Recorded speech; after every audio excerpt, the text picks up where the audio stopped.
नमस्कार, आप देख रहे हैं स्टेट्स मेक द नेशन और मैं हूं आपके साथ अंजनी कुमार सिंह। और सबसे पहले बात होगी बिहार की, जहां नई सरकार के गठन की सुगबुगाहट तेज हो गई है।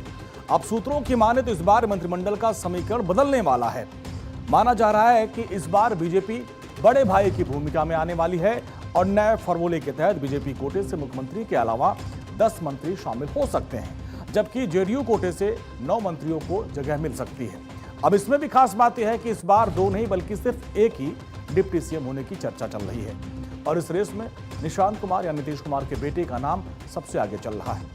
अब जरा संभावित जो मंत्रिमंडल है उसकी लिस्ट आपको दिखाते हैं। सबसे पहले आप देखिए बीजेपी की तरफ से कौन कौन से चेहरे हैं। बीजेपी कोटा से संभावित मंत्री विजय कुमार सिन्हा, मंगल पांडे, रामकृपाल यादव, दिलीप जायसवाल, श्रेयसी सिंह, लखेंद्र पासवान, रमा निषाद, प्रमोद कुमार चंद्रवंशी, अरुण शंकर प्रसाद, संजय सिंह टाइगर। अब जरा जेडीयू कोटे की बात कर लेते हैं। संभावित जो मंत्री हैं, डिप्टी सीएम निशांत कुमार का नाम आ रहा है, नीतीश कुमार के बेटे हैं। इसके अलावा विजेंद्र यादव, विजय कुमार चौधरी, सुमल कुमार, अशोक चौधरी, लेसी सिंह, मदन सहनी, जमा खान, सुनील कुमार। तो ये बीजेपी और जेडीयू के।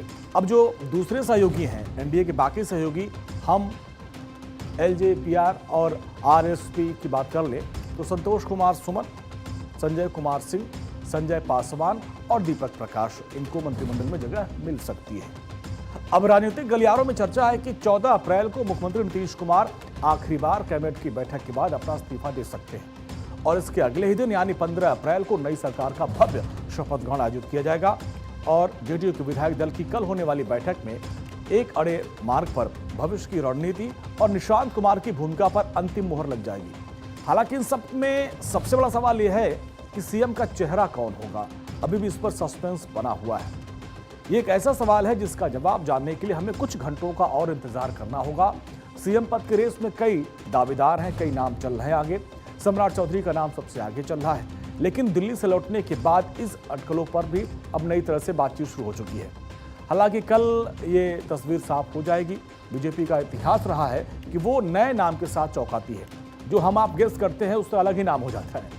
मध्य प्रदेश के आप देख लें, छत्तीसगढ़, उड़ीसा, राजस्थान, दिल्ली में अचानक से नए चेहरे को मुख्यमंत्री बनाया गया, जिसके बारे में कोई चर्चा भी नहीं हो रही थी और ऐसा ही कुछ बिहार में भी हो सकता है। बिहार में नई सरकार के गठन को लेकर हलचल तेज हो गई है। आज पूरे दिन बैठकों का दौर चलता रहा। सबसे पहले मुख्यमंत्री नीतीश कुमार के आवास पर सम्राट चौधरी, ललन सिंह, विजय चौधरी, विजेंद्र यादव और संजय झा पहुंचे और वहां पर एक बड़ी बैठक की।